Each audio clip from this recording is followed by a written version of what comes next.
회장님, 안에 계십니까? 그러나 안에서는 아무런 반응이 없었습니다. 그때 마침 윤정숙 씨의 딸 김민아 씨가 친구와 저녁 먹고 늦게 들어오던 길이었습니다. 어? 무슨 일이죠? 미나 씨, 어머니가 안에서 주무시고 계신 것 같은데 불이 난 것 같습니다. 민아 씨는 순간 얼굴이 창백해졌습니다. 엄마. 열쇠가 없는데. 그러나 안에서는 여전히 반응이 없었습니다. 박진수 씨는 문이 잠겨 있는 것을 확인하고 비상 상황이니 문을 강제로 열어야겠어요. 그는 결심한 듯 연장을 어디선가 가져와 문을 뜯어냈습니다. 문이 열리는 순간 거실에서 연기가 확 뿜어져 나왔습니다. 거실에는 윤정숙 씨가 가스불 위에 공국을 올려둔 채로 잠들어 있었습니다.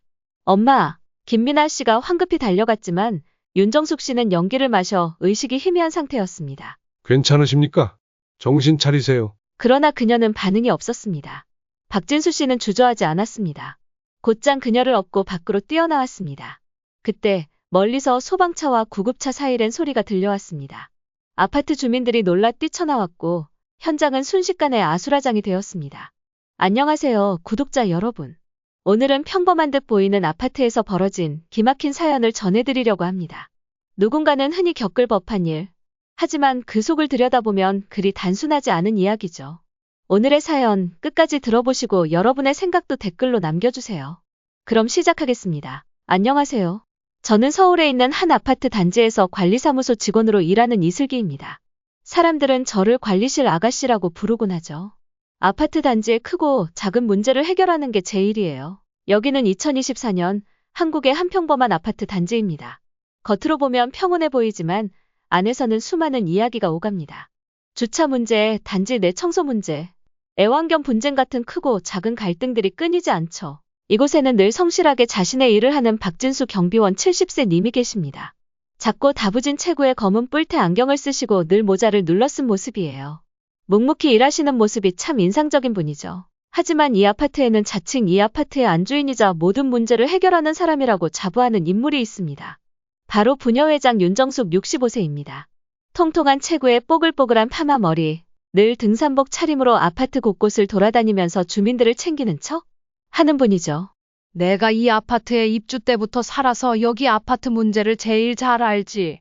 무슨 일이 생기면 내가 다 해결했어. 무슨 문제든지 내가 제일 잘 알아. 어떤 문제든지 나만 해결할 수 있다고. 그녀는 입버릇처럼 말하고 다닙니다. 박진수 경비원은 부녀회장이 사는 아파트 동의 경비입니다. 늘 묵묵히 일하는 박진수 경비원은 입주민들의 택배를 정리하고 청소를 하고 주차 문제를 해결하고 어떤 날은 누군가 흘린 쓰레기를 줍고 또 어떤 날은 난폭한 주민의 민원을 들어야 합니다. 그럼에도 불구하고 그는 항상 웃으며 안녕하세요. 좋은 하루 되세요. 불편한 점은 없으세요? 하고 인사를 건넵니다. 그런데 말이죠. 이런 성실한 분을 마땅치 않게 생각하는 사람이 있습니다. 바로 부녀회장 윤정숙입니다. 그날은 바람이 선선하게 불던 오후였습니다. 저는 관리사무소에서 서류를 정리하는데 창밖에서 시끄러운 소리가 들려왔습니다. 아니, 내가 부녀회장인데 감히 경비원이 나한테 지적질을 해? 저는 고개를 들어 창문 밖을 바라보았습니다. 멀리 화단 근처에서 윤정숙 부녀회장이 소리를 높이고 박진수 경비원은 고개를 떨구고 있습니다. 그리고 바닥에는 개똥 한 덩이가 놓여 있었습니다.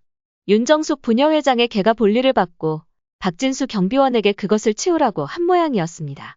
회장님, 애완견 배변은 주인께서 직접 치우셔야 합니다. 박진수 경비원이 정중하게 말했습니다. 그러나 윤정숙의 표정은 점점 일그러졌습니다. 아니, 내가 언제부터 여기서 살았는데 그런 규칙이 어디 있어? 모든 주민이 함께 지켜야 하는 규칙이라. 그럼 내가 안 치우면 어쩔 건데? 벌금이라도 매길 거야? 박진수는 난처한 표정을 지었지만 끝까지 차분함을 유지했습니다. 그게 아니라 애완견 키우는 주민분은 배변 봉투를 가지고 다니시던데. 그 순간 윤정숙이 혀를 차더니 바닥을 한번 째려보고는 아무렇지 않게 뒤돌아서더니 그럼 당신이 치우든가. 그리고는 당당하게 가버렸습니다. 개똥을 그냥 놔둔 채로. 저는 창문 너머로 그 장면을 보고 있었습니다. 박진수는 아무런 내색도 하지 않았고 쓰레받기와 빗자루를 가져와 묵묵히 개똥을 쓸어서 쓰레기 봉투에 개똥을 담았습니다. 그날 밤 저는 집에 돌아가면서 경비실을 보니 박진수 경비원 아저씨가 컵라면을 먹고 있었습니다. 그 모습이 이상하게도 짠하게 느껴졌습니다. 저는 편의점에 들려 우유 하나를 사서 경비실 문을 두드렸습니다. 아저씨 이거 드세요. 슬기 씨 고마워요. 그리고 여기 재활용 수거함에서 멀쩡한 우산 모아 놓은 게 있으니 관리사무소에 갖다 놓을게요. 내일 비 온다고 하니까 우산 없는 주민분들이 들리시면 드리세요. 정말 배려심 깊으신 분이라고 느꼈습니다. 개똥 사건이 있은 후 어느 날 윤정숙 씨는 화단을 지나가다가 박진수 경비원이 열심히 빗자루로 낙엽을 쓰는 모습을 보고는 걸음을 멈추었습니다. 그녀의 얼굴에는 불쾌함이 가득했습니다. 이게 뭐야? 그녀가 손가락으로 가리킨 곳에는 낙엽 몇 장이 떨어져 있었습니다. 아니, 그런 식으로 빗자루질을 하면 어떡해요?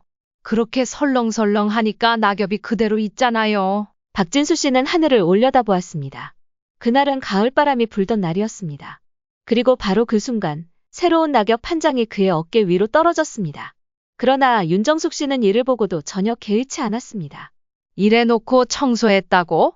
말이 되는 소리를 해야지. 박진수 씨는 다시 조용히 빗자루를 들어 윤정숙이 지적한 곳으로 와서 낙엽을 다시 쓸기 시작했습니다. 그런데 목줄을 하지 않은 부녀 회장의 개가 경비 아저씨가 낙엽을 모아놓은 곳에서 이리 뛰고 저리 뛰고 하면서 어질러 놓았습니다. 박진수 씨는 부녀 회장님, 개의 목줄을 하셔야 합니다. 아니, 지금까지 우리 개가 말썽 일으킨 적 있나요? 우리 개는 목줄 없어도 얼마나 순한데요. 그때 옆을 지나던 젊은 아가씨가 소리를 질렀습니다. 어머나, 깜짝이야. 왜 목줄은 안 하고 난리야? 자기 개니까 이쁘지 남들도 이쁜 줄 아나 봐. 진짜 웃겨. 하면서 지나갔습니다. 뭐야, 우리 개가 얼마나 순하고 착한데 알지도 못하면서. 그 장면을 멀리서 지켜보던 저는 속이 답답해졌습니다. 며칠 후 이번에도 부녀 회장님의 목소리가 아파트 단지에 울려 퍼졌습니다. 경비 아저씨, 이리 와봐요. 박진수님이 조용히 다가가자 부녀 회장이 양손에 장본 것을 들고 서 있었습니다. 그 옆에는 부녀 회장의 차가 있었습니다. 제 차 좀 주차장에 넣어줘요. 네? 내 손에 짐이 많잖아? 주차하는 것쯤은 해주실 수 있죠? 박진수님은 잠시 당황한 표정을 지었습니다. 그리고 조심스럽게 대답했어요. 죄송합니다, 회장님.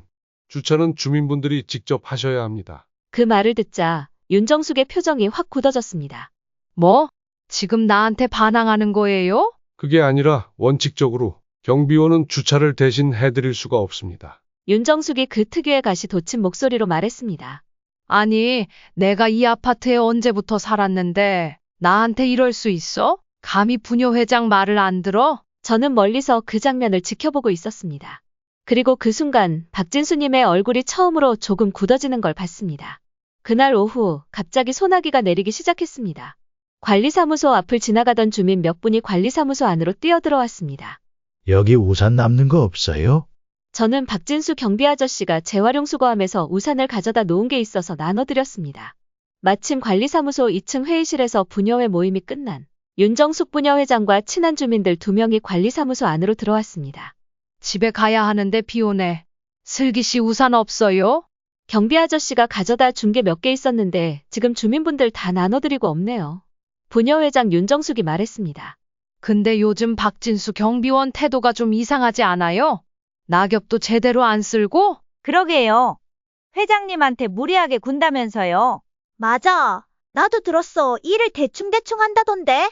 그동안 우리가 너무 관대하게 봐줬나 봐. 그때 아이 엄마가 우는 아이를 안고 들어왔습니다. 아이가 넘어졌는데 혹시 여기 약 있나요? 전부 당황하고 있었습니다. 마침 박진수 씨가 우산을 몇 개 들고 들어오다가 아이를 보고는 아이고, 많이 아프겠구나. 하면서 주머니에서 연고를 꺼냅니다. 그리고 아이의 무릎에 연고를 발라줍니다. 아이의 엄마는 어머, 아저씨는 어떻게 주머니에서 이런 연고가 나와요?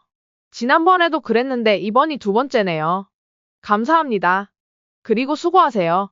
하고 나갔습니다. 그래서 저는 일부러 박진수 경비원님에게 말을 걸었습니다. 경비 아저씨 구급대원 같아요. 박진수는 웃으면서 연고를 건넵니다. 이거 여기다 놓고 쓰세요. 누가 또 다쳐서 올지 모르잖아요. 그리고 비 오니까 우산이 더 필요할 것 같아서 가져왔습니다. 수고하세요. 이만 나가보겠습니다. 저는 늘 그렇게 배려심 많은 경비 아저씨가 너무 고마웠습니다. 감사합니다. 그런데 비 맞고 다니지 마세요. 저는 경비 아저씨가 나가는 모습을 보는데 마침 관리사무소로 들어오려던 할머니가 계단을 헛디뎌서 넘어지려는 것을 경비 아저씨가 잡아주는 모습이 보였습니다. 할머니가 들어와서는 아유, 큰일 날 뻔했네. 경비 아저씨 순발력이 진짜 좋네. 언제 달려왔는지 나 큰일 날 뻔했어. 진짜 좋은 분이야. 하면서 칭찬을 합니다. 윤정숙과 부녀 회원들은 아무 말 없이 나가버렸습니다. 저는 우산 가지고 가세요. 경비 아저씨가 가져온 거요. 부녀 회장과 주민은 우산을 받아 들고 나갔습니다. 그날 오후 박진수님이 관리사무소 안으로 들어왔습니다. 무슨 일 있으세요?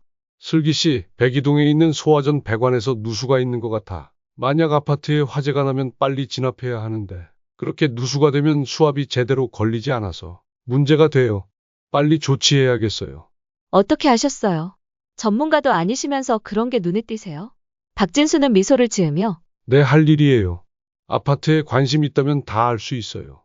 누수가 생겼으면 어제 오늘 일이 아닐 텐데 아무도 관심 없는지 말씀하시는 분이 없었는데 고맙습니다. 당장 조치할게요. 이처럼 박진수 경비님은 늘 아파트 안팎으로 다니시면서 세세한 부분까지 관리해 주시는 분이십니다. 다음 날 아침 관리사무소로 한 통의 전화 민원이 접수됐습니다. 여보세요? 관리사무소죠? 네, 어떤 일로 연락 주셨나요? 저 백이동 사는 주민인데요. 요즘 경비원이 좀 불친절한 것 같아요. 불친절하다뇨? 얼마 전에 엘리베이터 앞에서 마주쳤는데 인사도 제대로 안 하더라고요. 이건 말도 안 되는 민원이었어요. 박진수님이 주민들에게 가장 잘하는 게 인사인데.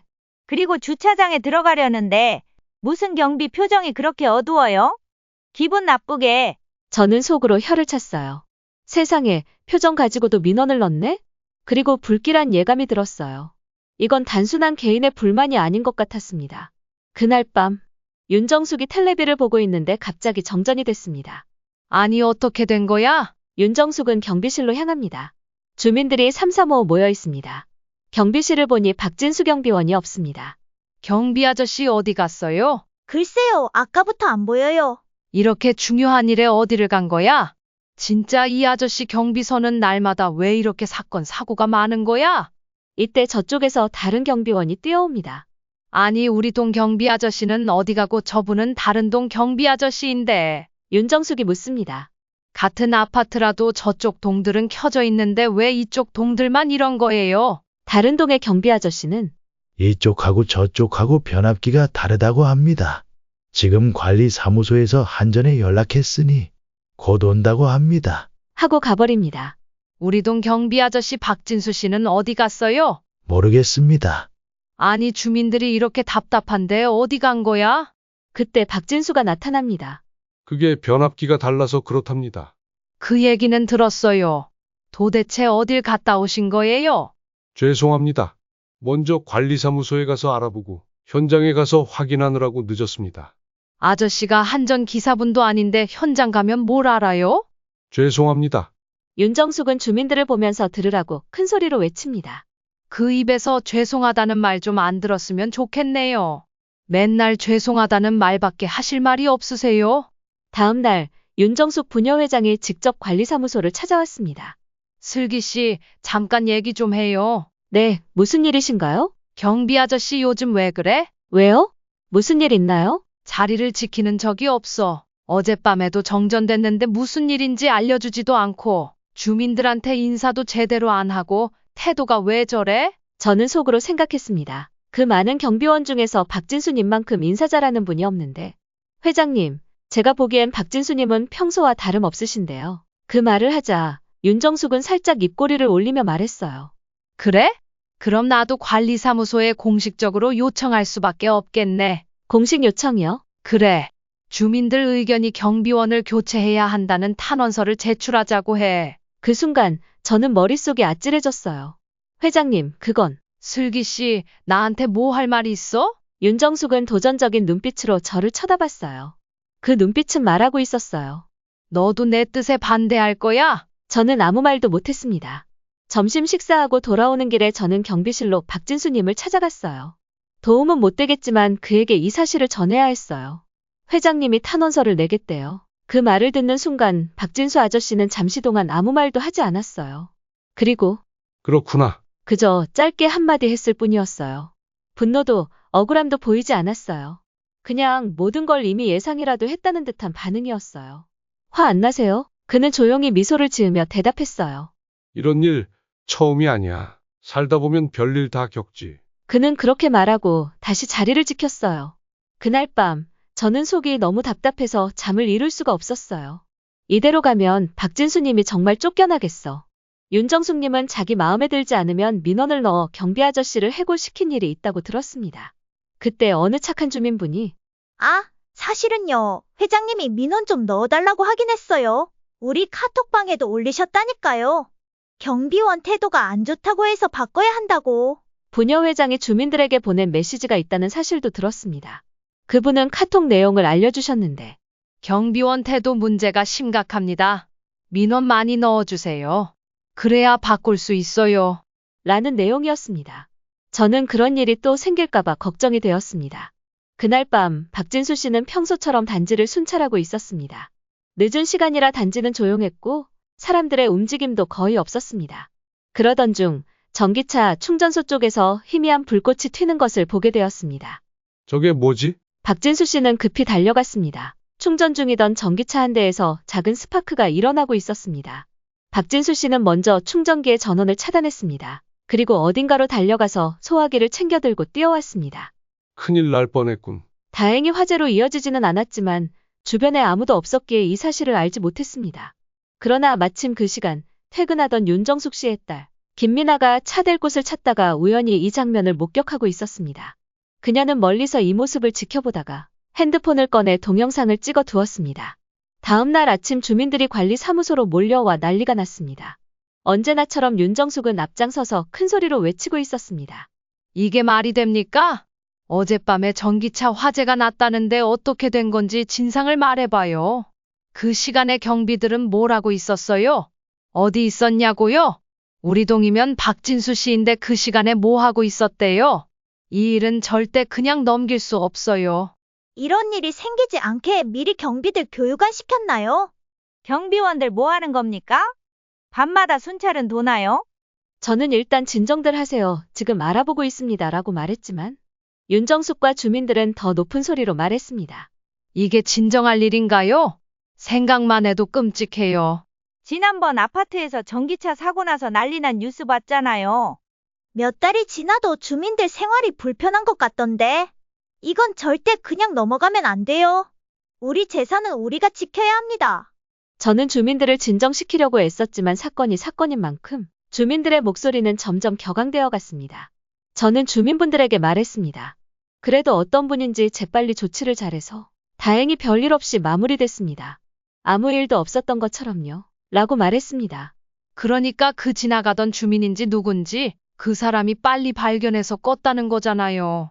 아니, CCTV는 장식이에요. 큰 돈 들여 설치해놨는데 뭐 하는 거예요? 하필 그쪽에 있던 CCTV가 고장나서 오늘 고치려고 합니다. 죄송합니다. 곧 조치하겠습니다. 이게 뭡니까? 당연히 경비가 꺼야 맞는 거지. 지나가던 주민이 조치했다는 게 말이 됩니까? 도대체 이런 무능한 경비를 그냥 두는 건 아니지요. 저는 주민들에게 말했습니다. 일단 진상 파악을 하고 다시 알려드리겠습니다. 돌아가 계세요. 확실하게 하세요. 관리비는 맨날 인상하면서. 아니 그러니까 어떻게 된 건지 진상을 알고 싶다고요. 네, 알았습니다. 주민들은 투덜투덜 관리사무소를 나갔습니다. 그리고 경비실 앞으로 갔습니다. 박진수 경비는 주민들이 3, 4, 5 모여서 자기를 흘깃흘깃 바라보고 어떤 사람은 손가락질하고 무슨 이야기를 하는 모습을 보았습니다. 박진수 경비가 지나가자 사람들의 표정이 굳어지는 것을 알았습니다. 다음 날 윤정숙은 부녀회 몇 명과 함께 관리사무소 문을 열고 당당하게 걸어 들어왔습니다. 제가 주민들 위해서 얼마나 애쓰는지 아시지요? 주민들이 경비원을 교체해달라고 탄원서에 사인들을 해서 주네요. 저는 그 서류를 받아 들고 깊은 한숨을 내쉬었습니다.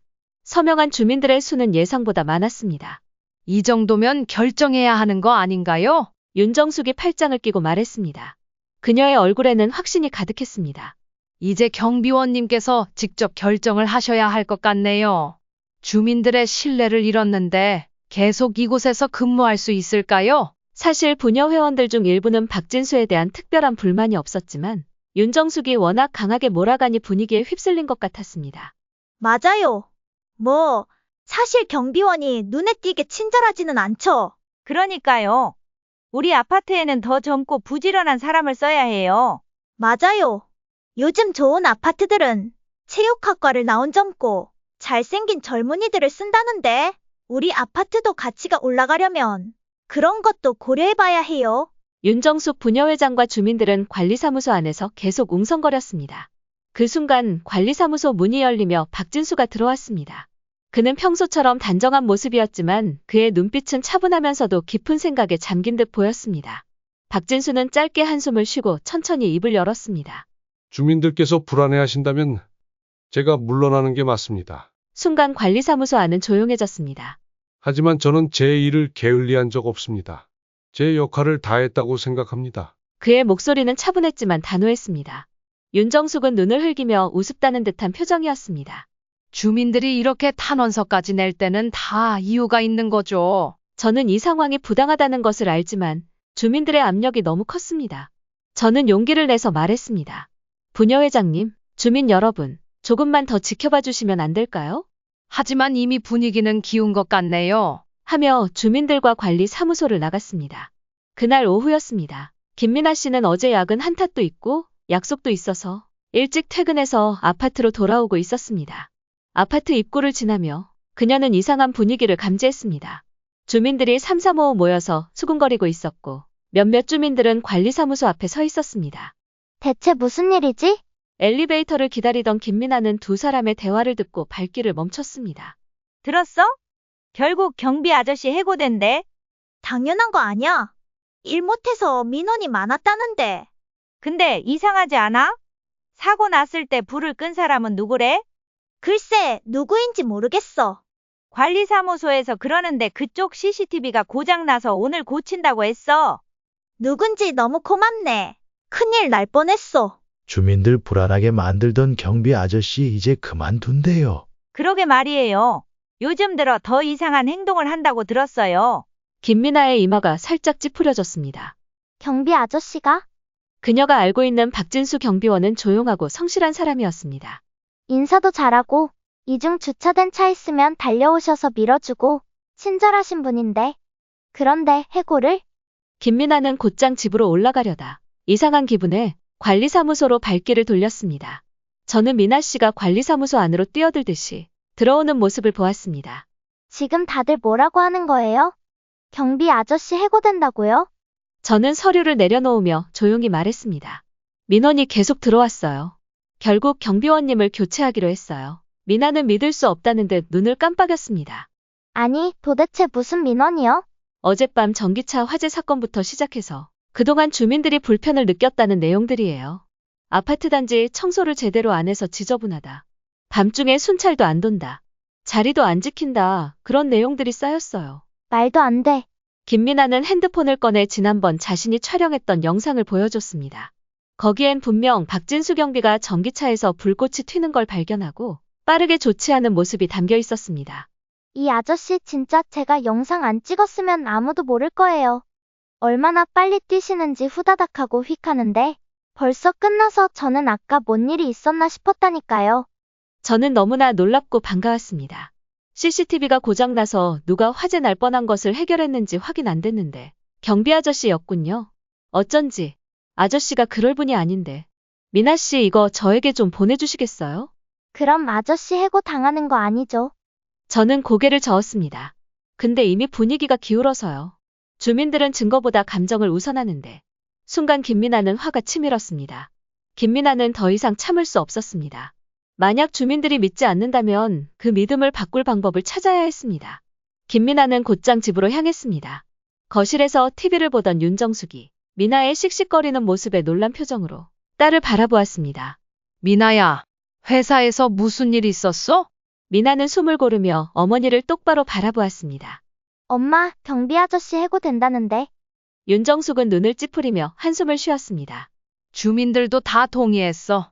그게 아니에요, 엄마. 미나는 핸드폰을 꺼내 영상을 재생했습니다.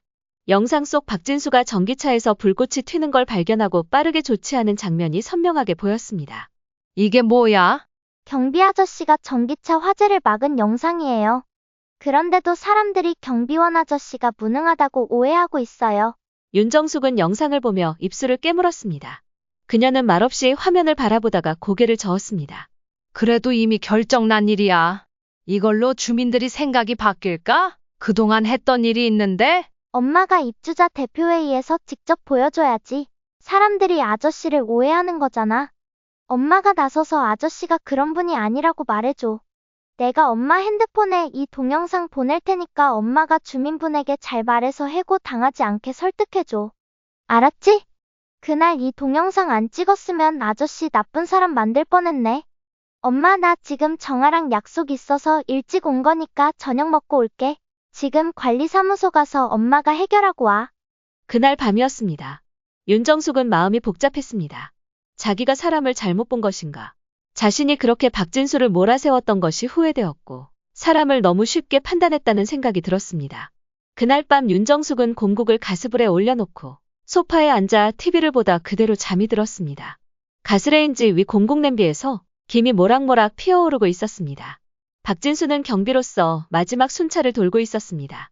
평소보다 좀 더 단지를 천천히 걸으며 마지막으로 이곳을 눈에 담아두려 했습니다. 그때 그의 코에 익숙한 타는 냄새가 감지됐습니다. 순간 그는 본능적으로 움직였습니다. 냄새를 따라 가보니 윤정숙의 집 창문 안쪽에서 희미하게 연기가 퍼지고 있었습니다. 그는 인터폰을 눌렀지만 아무런 반응이 없었습니다. 부녀회장님, 부녀회장님, 안에 계십니까? 그러나 안에서는 아무런 반응이 없었습니다. 그는 재빨리 119에 신고를 넣었습니다. 소방서죠. 한국아파트 102동 202호에서 연기가 납니다. 안에 사람이 있을 수도 있습니다. 그리고는 옆집 문을 두드리며 얼른 나오세요. 얼른 나오세요. 하고 문을 쾅쾅 두드리며 외쳤습니다. 그때 마침 윤정숙 씨의 딸 김민아 씨가 친구와 저녁 먹고 늦게 들어오고 있었습니다. 아저씨? 무슨 일이죠? 미나 씨, 어머니가 안에서 주무시고 계신 것 같은데 불이 난 것 같습니다. 미나는 순간 얼굴이 창백해졌습니다. 엄마, 열쇠도 없는데 어떡해요? 그러나 안에서는 여전히 반응이 없었습니다. 박진수는 문이 잠겨 있는 것을 확인하고 비상 상황이니 문을 강제로 열어야겠어요. 그는 결심한 듯 어디선가 연장을 가져와 문을 뜯어냈습니다. 문이 열리는 순간 거실에서 연기가 확 뿜어져 나왔습니다. 거실에는 윤정숙 씨가 가스불 위에 공국을 올려둔 채로 잠들어 있었습니다. 엄마, 미나 씨, 제가 알아서 할 테니 가까이 오지 마세요. 위험합니다. 나가 있어요. 하며 미나를 밀었습니다. 황급히 집 안으로 들어가 보니 윤정숙은 연기를 마셔 의식이 희미한 상태였습니다. 부녀회장님 괜찮으십니까? 정신 차리세요. 그러나 그녀는 반응이 없었습니다. 박진수 씨는 주저하지 않았습니다. 곧장 그녀를 업고 밖으로 뛰어나왔습니다. 그때 소방차와 구급차 사이렌 소리가 들려왔습니다. 아파트 주민들이 놀라 뛰쳐나왔고 현장은 순식간에 아수라장이 되었습니다. 부녀회장 윤정숙은 연기를 들이마신 탓에 의식을 잃은 상태였습니다. 그녀를 들쳐업고 나온 박진수 씨는 아파트 입구에서 구급차가 도착하기를 기다렸습니다. 곧 구급대원들이 달려왔습니다. 환자 상태는 어떻습니까? 연기를 들이마셔 의식이 없지만 맥박은 정상입니다. 바로 산소 마스크부터 씌우겠습니다. 의료진이 분주하게 움직이는 동안 주민들은 웅성거리기 시작했습니다. 아니, 박 경비님이 부녀회장을 구한 거야? 정말 다행이네. 그런데 저런 상황에서 어떻게 그렇게 침착하게 대처하셨지? 그때 어느 구급대원이 박진수 씨를 유심히 바라보다가 깜짝 놀라며 다가왔습니다. 혹시 박진수 선배님 아니십니까? 모두가 일제히 그 말을 들으며 구급대원을 쳐다보았습니다. 박진수 씨는 당황한 듯 살짝 고개를 돌렸습니다. 아닙니다. 사람을 착각한 것 같습니다. 그러나 구급대원은 확신에 찬 목소리로 말했습니다. 아닙니다. 저는 소방학교에서 선배님 이야기를 들었습니다. 30년 전 대형 화재 현장에서 아이를 구출하셨던 그 영웅, 박진수 선배님 맞으시죠? 순간 주민들 사이에서 탄성이 터져 나왔습니다. 뭐라고? 우리 아파트 경비원이 옛날에 소방관이었어. 그것도 그냥 소방관이 아니라 사람을 구한 영웅이었다고. 박진수 씨는 당황한 듯 잠시 침묵했습니다. 하지만 이미 너무 많은 사람들이 그의 정체를 알아버렸습니다. 윤정숙은 흐릿한 의식 속에서 사람들의 이야기를 듣고 있었습니다. 그리고 천천히 눈을 떴습니다. 저를 구하셨군요. 박진수 씨는 조용히 고개를 끄덕였습니다. 괜찮으십니까? 그녀는 잠시 아무 말도 하지 못했습니다. 자신이 그토록 무시하고 부당하게 대했던 사람이 결국 자신의 목숨을 구해주었다는 사실이 믿기지 않았습니다. 잠시 후 윤정숙 씨는 평생 한 번도 해보지 않았을 말을 꺼냈습니다. 죄송합니다. 그녀의 목소리는 떨리고 있었습니다. 주민들은 깜짝 놀랐습니다. 윤정숙 씨가 누구인가? 이 아파트에서 누구보다 당당하고 누구에게도 사과 한마디 하지 않는 사람이었습니다. 아니, 늘 자기가 하는 것은 다 옳았고 사과라는 것은 모르는 사람이었습니다. 그런 그녀가 박진수 씨에게 고개를 숙였습니다. 제가 너무 몰랐습니다. 정말 죄송합니다. 박진수 씨는 조용히 그녀를 바라보았습니다. 그리고 말없이 미소를 지었습니다. 그 순간 주민들 사이에서 박수가 터져 나왔습니다. 우리 아파트에 이런 분이 계셨다니 정말 감사합니다. 박경비님. 그러게, 우리는 너무 몰랐어요. 이제야 제대로 알게 됐네요. 부녀회장의 태도가 변한 것을 본 주민들은 박진수 씨를 향해 하나둘씩 감사를 전하기 시작했습니다. 그날 밤 미나는 생각했습니다. 경비 아저씨가 그렇게 대단한 분이었다니. 그래서 그렇게 행동이 판단이 빨랐구나. 이 영상을 알려야 해. 너무 고마운 분이셔. 아파트도 구하고 우리 엄마도 구하고 진짜 영웅이셔. 미나는 영상을 방송국에 제보했습니다. 그러자 한 뉴스 프로그램에서 김미나가 올린 영상이 보도되었습니다. 전기차 화재를 막은 경비원의 신속한 대처가 화제가 되고 있습니다. 그런데 이 경비원이 사실은 과거에 소방관으로서 많은 사람들을 구한 영웅이었다는 사실이 밝혀졌습니다. 자료 화면입니다. 오래전 뉴스의 자료화면 영상에는 박진수가 아이를 안고 불길을 헤쳐나오는 모습이 보였습니다. 다음 날 주민들은 335 경비실의 앞에 서서 어젯밤 뉴스 이야기를 하고 있었습니다. 그때 손에 커피 믹스와 보온병을 낑낑대며 들고 윤정숙이 다가왔습니다. 경비 아저씨, 앞으로도 계속 우리 아파트에 계셔 주실 거죠? 그래야죠. 저는 아직 해야 할 일이 많습니다. 윤정숙은 경비실 앞에 커피 박스를 내리고 경비와 주민들에게 한 잔씩 타서 드렸습니다. 박경비님, 커피 한 잔 드세요. 박진수 씨에게 따뜻한 커피를 건넸습니다. 이전 같았으면 상상도 할 수 없는 일이었습니다. 박진수는 조용히 커피를 받아들며 미소 지었습니다. 주민들도 미소로 답했습니다. 윤정숙 씨는 더 이상 아파트 내에서 갑질을 하지 않았습니다. 그녀는 조용히 부녀회 활동을 자숙하며 주민들을 위해 진정한 봉사를 하기 시작했습니다. 그때 젊은 남자가 낡은 신문을 들고 찾아왔습니다. 혹시 박진수 씨 맞습니까? 박진수는 순간 멈칫하였습니다. 20년 전 그때 저를 화재에서 구해주셨습니다. 그 순간 주변에 있던 주민들은 놀란 표정이 되었습니다. 박진수는 순간 오래된 기억을 떠올렸습니다. 그는 젊은 시절 소방관으로서 수많은 화재 현장을 누비며 사람들을 구해왔습니다. 하지만 그가 소방관을 그만두게 된 결정적인 사건이 있었습니다. 20년 전 박진수는 대형 화재 현장 속에서 동료와 함께 생존자를 찾아 불길 속으로 뛰어들었습니다. 박진수의 동료는 아이를 안고 나오다가 진수야, 내가 먼저 아이를 데리고 나가. 나는 한 번 더 가야겠어. 그것이 동료의 마지막 말이었습니다. 동료 소방관이 건물 안으로 들어가자마자 건물이 무너져 버린 것이었습니다. 그날 이후 그는 같이 나오지 못한 죄책감에서 벗어나지 못했고 결국 소방관을 그만두게 되었습니다. 그는 더 이상 사람을 구할 자신이 없었고 불 속에서 누군가를 다시 잃는 것이 두려웠습니다. 소방서를 떠난 후 그는 한동안 방황했습니다. 하지만 결국 그는 경비원의 길을 선택해서 비록 작은 역할이지만 이곳에서 아파트와 주민들을 지키고 있다는 것만으로도 그의 마음은 조금씩 위로받을 수 있었습니다. 이 이야기를 들은 주민들과 윤정숙은 말없이 그를 바라보았습니다. 윤정숙은 조용히 입을 열었습니다. 그래서 지금까지도 이렇게 묵묵히 우리 아파트를 지키고 계셨던 거군요. 박진수는 쓸쓸한 미소를 지었습니다. 그저 내게 주어진 일을 할 뿐입니다. 그때 청년이 말했습니다. 그날 이후 제 인생은 달라졌습니다. 저도 박진수님처럼 소방관이 되어 사람을 구해야겠다라고 생각했습니다. 그래서 소방관이 되었습니다. 감사합니다.